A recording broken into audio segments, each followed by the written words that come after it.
Assalamualaikum warahmatullahi wabarakatuh. Sebelumnya, perkenalkan nama saya Adi Intan Dwi Septiana dari jurusan Sistem Informasi UPBJJ Malang. Di sini saya akan melakukan praktikum untuk pemenuhan tugas 3 mata kuliah basis data. Lalu untuk melaksanakan atau membuat suatu transaksi pada database, kita bisa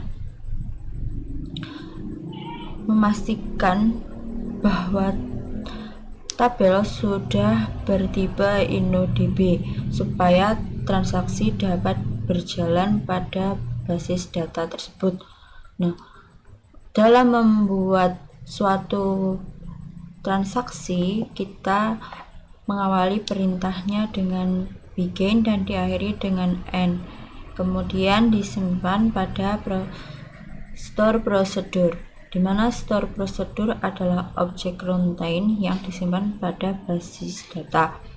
Nah, store procedure itu sendiri merupakan kumpulan-kumpulan perintah yang telah terprogram dan siap dipanggil untuk melakukan perintah oleh aplikasi. Nah, pada database rumah sakit untuk jenis tipenya sudah InnoDB, berarti kita sudah bisa melakukan transaksi pada database ini.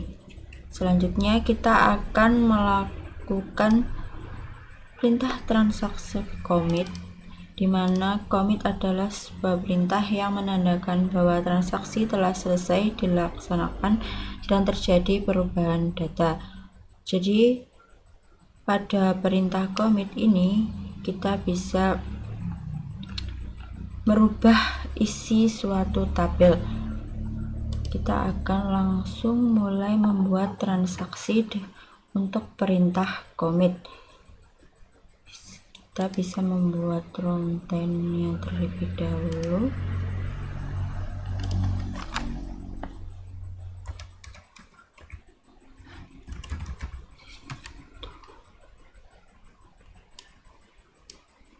Kita hapus dulu, lalu kita akan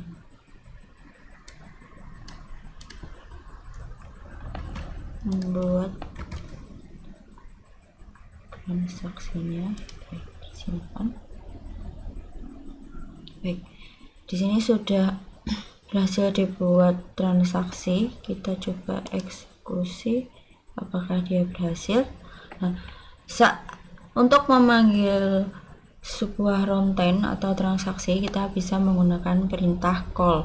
Di sini sudah masuk data Marsha dengan alamat dan jenis kelaminnya.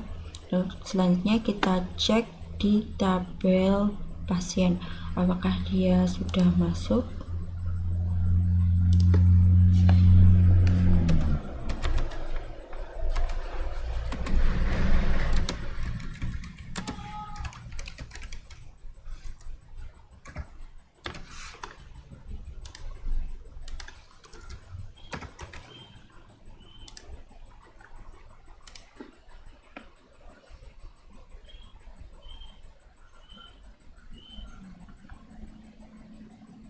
Nah, untuk di tabel pasien sendiri dia ternyata belum masuk karena pada perintah kita tadi atau prosedur yang kita buat belum ada perintah commit.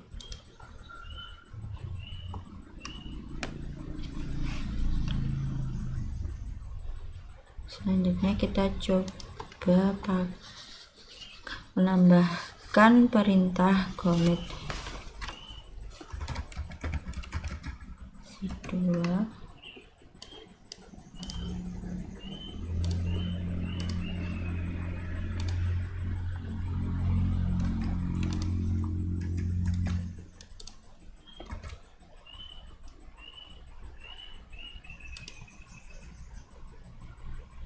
Ini sudah ditambahkan.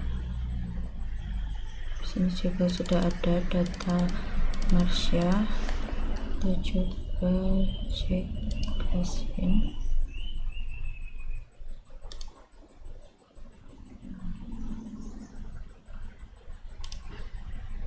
Apakah datanya sudah bertambah.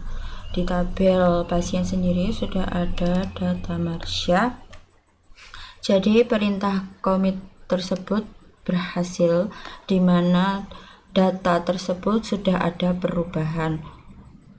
Lalu setelah itu kita akan coba ke transaksi selanjutnya, yaitu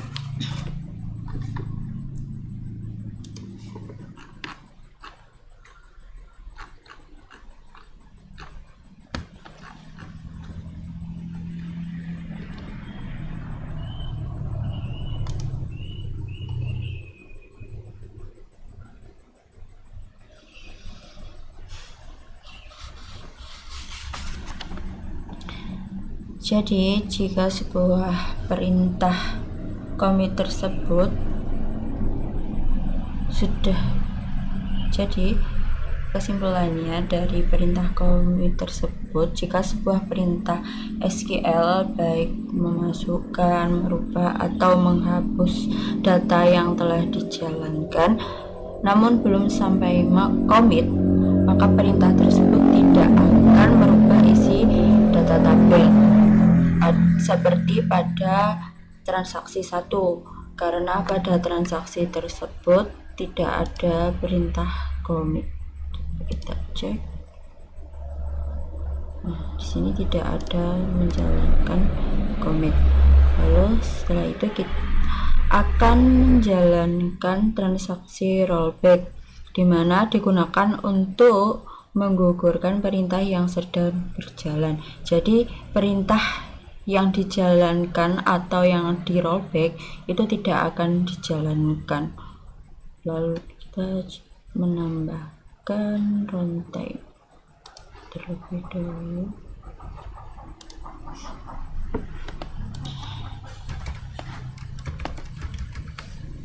Oke.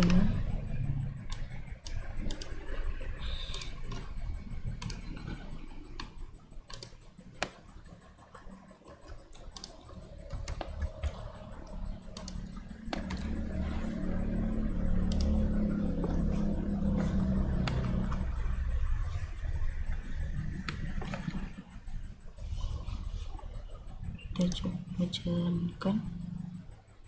Nah, pada perintah rollback ini, dengan adanya perintah ini, maka data yang setelah di commit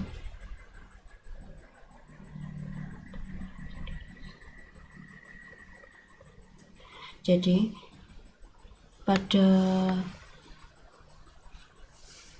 pada transaksi 3 ini perintah commit karena adanya pada transaksi 3 ini karena adanya perintah commit sehingga pada transaksi 3 ini karena adanya perintah commit sehingga perubahan tersebut tidak dijalankan.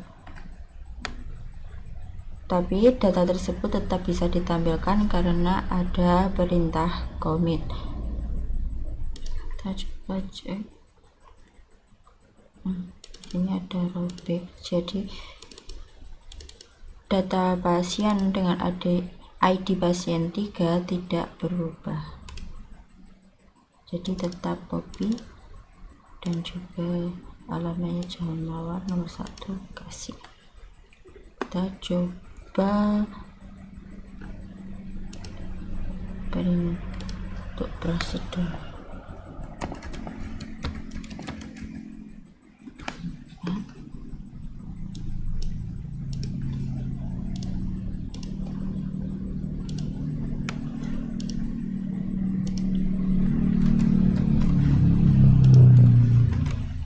Di sini kita menjalankan dua perintah, yaitu insert dan juga update.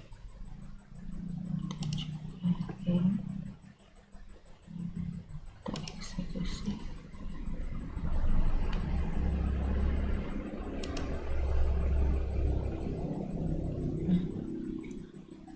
Pada tabel pasien untuk ID 3 telah berubah menjadi GEA. dan juga pada perintah baik. Jadi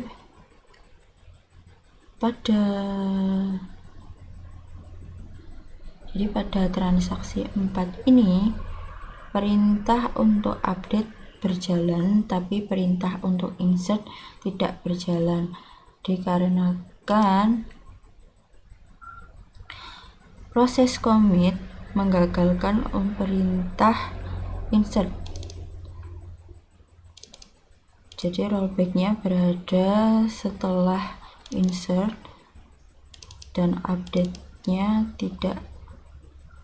Jadi insert pasien berada di, jadi rollback-nya hanya mengembalikan atau menggagal. Jadi transaksi yang menggunakan rollback ini hanya menggagalkan perintah insert tapi tidak menggagalkan perintah update, karena perintah update berada pada setelah commit, tidak pada rollback.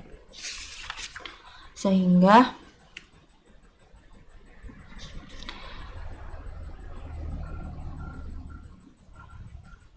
data pada pasien untuk ID3 berubah. Lalu kita akan lanjut ke transaksi selanjutnya, yaitu checkpoint, di mana checkpoint merupakan tempat titik di mana proses terakhir disimpan. Jadi pada proses menjalankan query, dia akan menyimpan pada titik terakhir dijalankannya query tersebut. Kita akan coba menambahkan transaksi.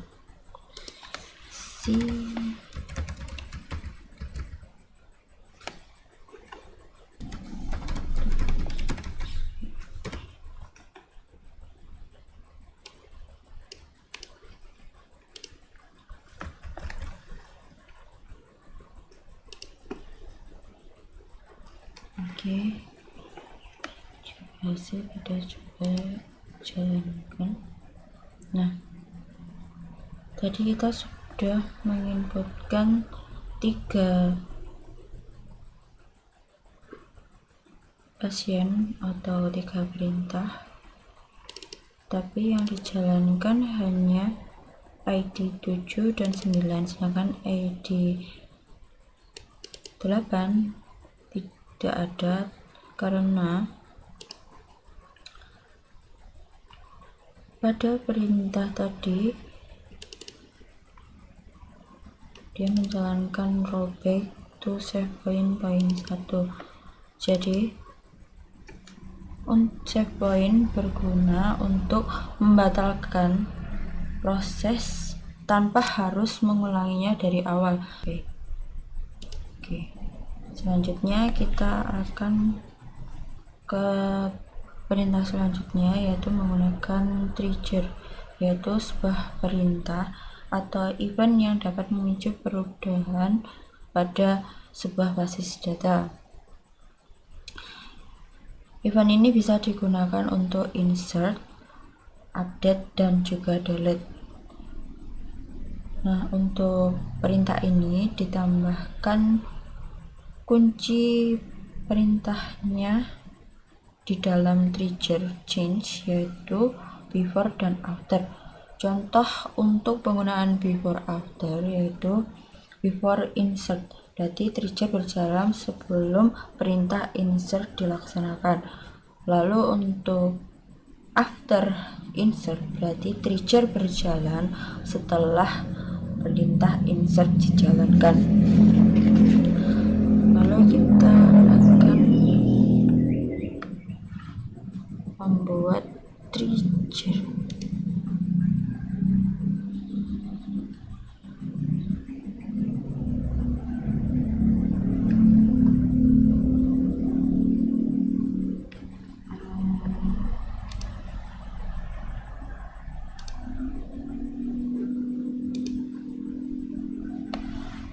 Kita tambahkan dulu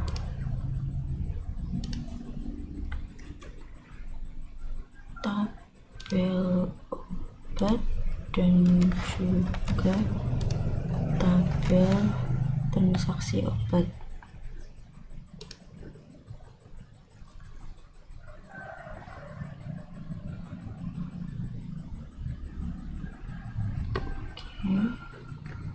Ya, ada obat dan transaksi obat. Setelah itu kita insertkan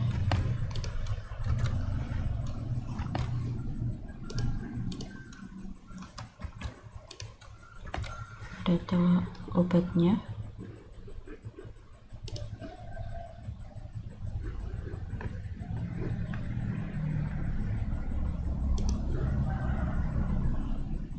Ini data ditambahkan untuk data obatnya. Setelah itu kita akan coba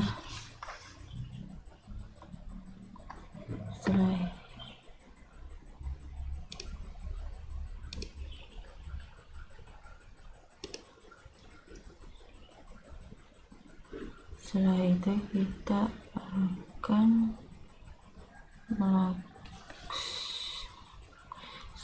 setelah membuat tabel, kita akan menentukan foreign key-nya terlebih dahulu.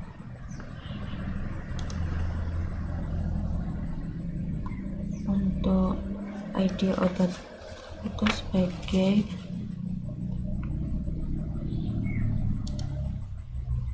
indeks.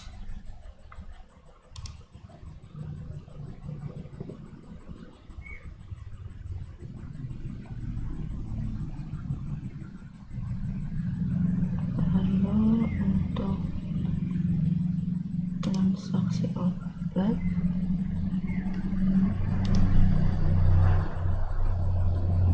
ID pasien sebagai indeksnya.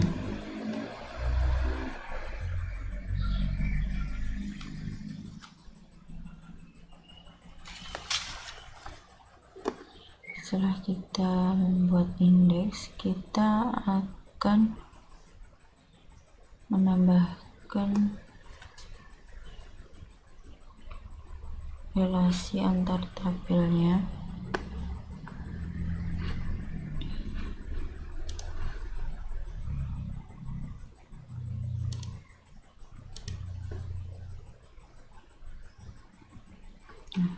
Karena tabel obat dan juga transaksi obat belum ada, teman-teman, kita akan menambahkannya dengan mencentang tabel tersebut.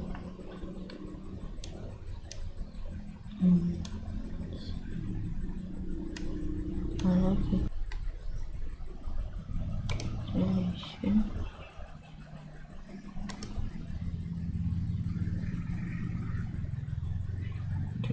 pasien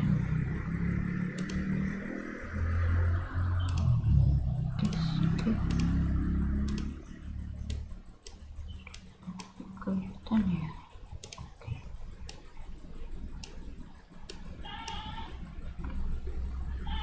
Lalu setelah membuat relasi dengan tabel pasien, kita akan membuat relasi antara tabel obat dengan transaksi obat.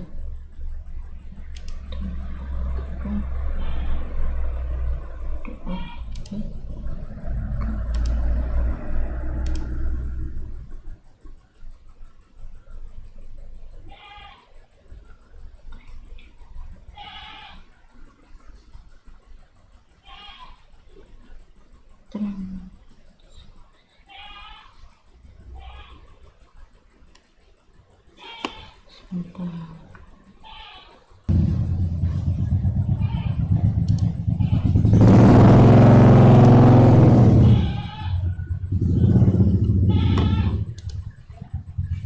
Tambahkan indeksnya.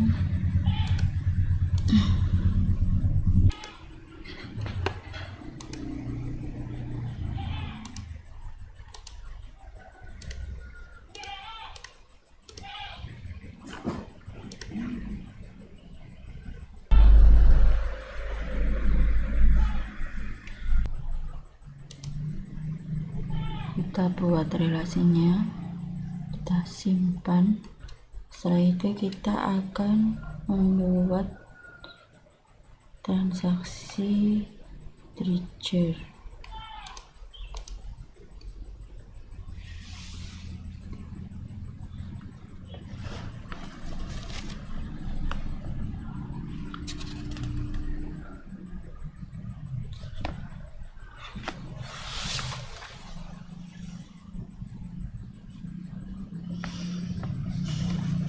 Untuk melakukan trigger kita bisa melaksanakannya di sini. Kita buat trigger baru dengan nama triggernya jual, tabelnya transaksi obat, maknya after, juga insert. Untuk jadinya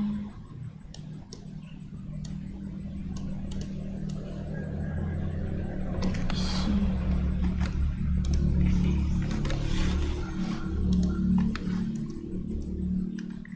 kita jalankan.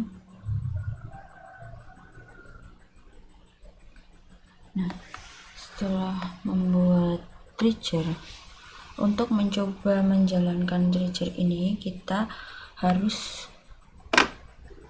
mencoba menambahkan ke tabel transaksi obat.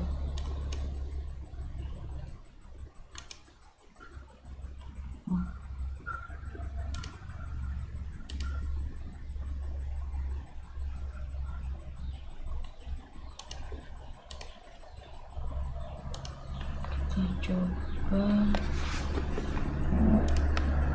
insertkan transaksi obat.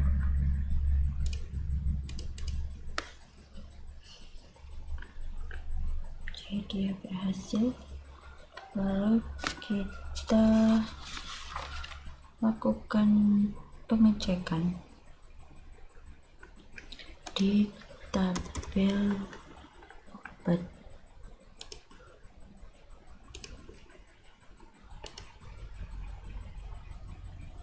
Nah,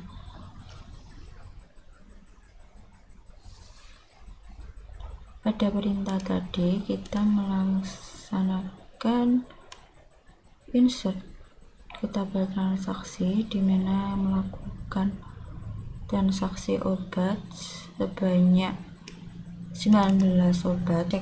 Trigger yang tadi berjalan atau tidak, kita melakukan perubahan pada tabel transaksi obat. Kita cek tabel transaksi obat. Nah, di sini sudah ada data transaksi obat dengan ID transaksi 1, ID pasiennya 3, dan ID obatnya 2 dengan jumlah transaksinya 19.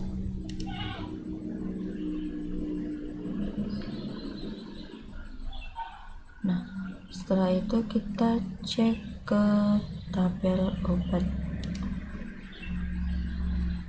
Sebelumnya tadi tabel obat untuk ID 2 kita inputkan 35 untuk stoknya. Jadi stoknya berkurang sebanyak 19 buah dan sisanya 16 buah pada tabel obat. Jadi perintah trigger kita tadi berhasil. Dan